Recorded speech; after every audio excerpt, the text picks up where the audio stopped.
I never expected my childhood friend to call right before my wedding with evidence that would force me to cancel everything immediately. I, 32M, was sitting in my apartment, finalizing some last-minute wedding details when my phone lit up with a name I hadn't seen in years.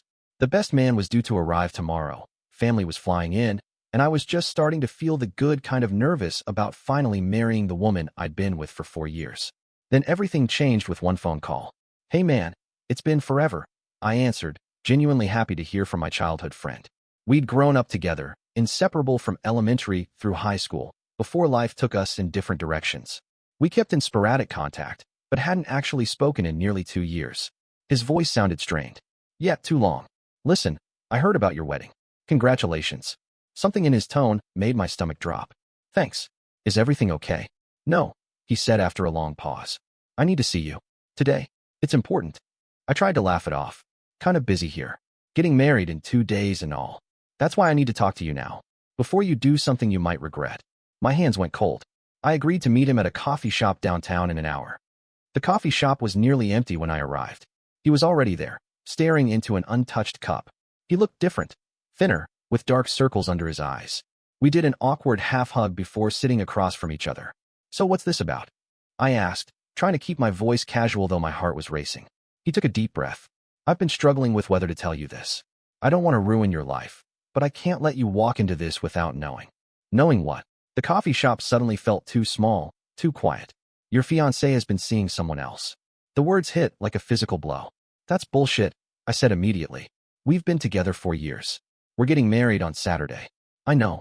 I'm sorry." He pulled out his phone, hesitated, then handed it to me. "Last month I was at this bar downtown for a work thing. I saw her there with a guy. They were intimate. I took a picture because I couldn't believe it." The photo was slightly blurry but unmistakable. My fiancé in a dark corner of a bar I didn't recognize, kissing someone. The timestamp showed it was from 3 weeks ago, when she told me she was at a girl's night out. "There's more," he said quietly. "They've been seeing each other for at least 6 months. I have a friend who works at the hotel where they meet. That's how I first found out." I felt sick. "Why didn't you tell me sooner? I tried calling you a few months ago, but you never called back. Then I heard about the engagement, and I don't know. I thought maybe they had ended things. I wasn't sure if I should get involved." He looked genuinely tormented. "But when the wedding invitations went out, I couldn't let you go through with it without knowing." I left the coffee shop in a daze. Driving home, my mind raced through the past 6 months. There had been signs, unexplained absences, sudden work emergencies, her phone always face down.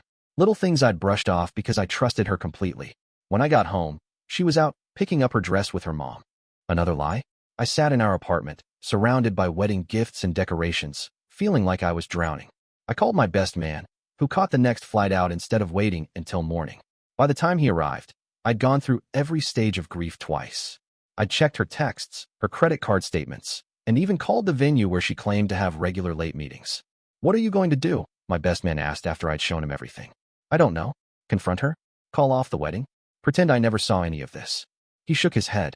"You can't marry someone you don't trust." When she finally came home, she seemed surprised to see my best man there early. She kissed my cheek like nothing was wrong. "Everything okay?" I couldn't bring myself to say anything with my best man there, so I mumbled something about wedding jitters and escaped to the shower. Standing under the hot water, I made my decision. That night, I couldn't sleep. She lay beside me, peaceful and seemingly unburdened. I slipped out of bed and went through her phone while she slept. Nothing. She was too smart for that. But her laptop was still on the coffee table. I hesitated. This was a violation of her privacy, something I'd never done in our relationship. But if everything my friend had told me was true, our entire relationship was built on lies. Her email was still logged in.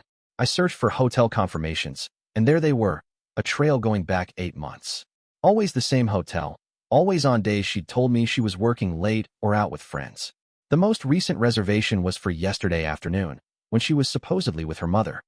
The next morning, she left early to run errands, before our rehearsal dinner. I followed her at a distance, my best man in the passenger seat telling me this was a bad idea. I knew he was right, but I had to see for myself. She drove straight to the hotel. 10 minutes later, a car pulled up and a man got out. Tall, well-dressed, confident. My stomach twisted as I watched them embrace in the parking lot before heading inside together. "That's enough," my best man said quietly. "You've seen what you needed to see." I nodded, numb. "Take me back." When she returned home that afternoon, I was sitting in the living room, her laptop open in front of me, the hotel confirmations displayed on the screen. Her face went white when she saw me. "It's not what you think," she said automatically. "Then what is it?" "Because my childhood friend saw you with him last month. And I followed you today. I saw you." She collapsed onto the couch, her carefully constructed facade crumbling. "I'm sorry. I never meant for this to happen." 8 months, I said, my voice surprisingly steady. "You've been lying to me for 8 months. I made a mistake. It didn't mean anything." Tears streamed down her face. "I love you. Please, we can work through this." 2 days before our wedding, I said, more to myself than to her. "Were you planning to end it, or were you going to marry me while continuing to see him?" She didn't answer, which was answer enough. The next few hours were chaos. Calling the venue to cancel, telling our families. Her parents came over, trying to convince me to reconsider, saying it was just cold feet. My parents were silent, supportive, but clearly devastated for me. My childhood friend came by that evening after most of the crisis management was handled. He looked terrible, guilty for being the bearer of bad news. "I'm sorry," he said. "Maybe I should have kept my mouth shut." "No," I replied firmly. "You saved me from making the biggest mistake of my life." We sat in silence for a while, the weight of the past 2 days settling between us. "There's something else," he finally said. "Something I didn't tell you yesterday." My stomach dropped. What more could there possibly be? It's not just some random guy she's been seeing. He took a deep breath. "It's my brother." The revelation hit me like a truck. His brother. Someone I'd known since we were kids. Someone who'd been at my engagement party, smiling and congratulating us. "He doesn't know that I know," my friend continued. "I only figured it out recently. That's why I finally had to tell you. It was eating me alive." I laughed bitterly. "Well, that explains why you had inside information from the hotel. Your brother stays there regularly?" He nodded miserably. "I'm so sorry. I never thought he could do something like this. To anyone, but especially to you." In the days that followed, I learned more painful truths. Their affair hadn't started as a casual thing. They'd known each other for years through my friend, had always had chemistry, and when they ran into each other at a work conference, one thing led to another. She claimed she tried to end it multiple times, but couldn't. Said she truly loved me, but was confused. His brother sent me a message apologizing, saying he never meant to hurt me, that they hadn't planned for things to go this far. Empty words from both of them. 6 months have passed now. The wedding that never happened feels like a distant nightmare. I'm in therapy, working through the betrayal and trying to rebuild my sense of trust. My ex-fiancé and his brother are still together, which somehow makes it both worse and better. At least it wasn't just meaningless cheating. My childhood friend and I have reconnected properly. He's been my rock through all of this, despite how uncomfortable it is with his brother involved. Some mutual friends thought he should have stayed out of it, that he ruined my relationship unnecessarily. They don't understand that he saved me from a marriage that would have ended in even more heartbreak down the line.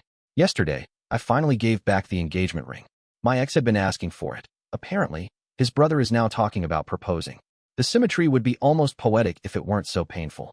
As I handed over the ring, she asked if I could ever forgive her. "Maybe someday," I told her honestly. "But right now, I'm just grateful." "Grateful?" she asked, confused. "Yes, grateful that your affair was exposed before we got married. Grateful that I have a friend loyal enough to tell me the truth, even when it hurt. And grateful that I found out who you really are before we made a commitment that would have been much harder to break." She had no response to that. As I walked away, I felt lighter than I had in months.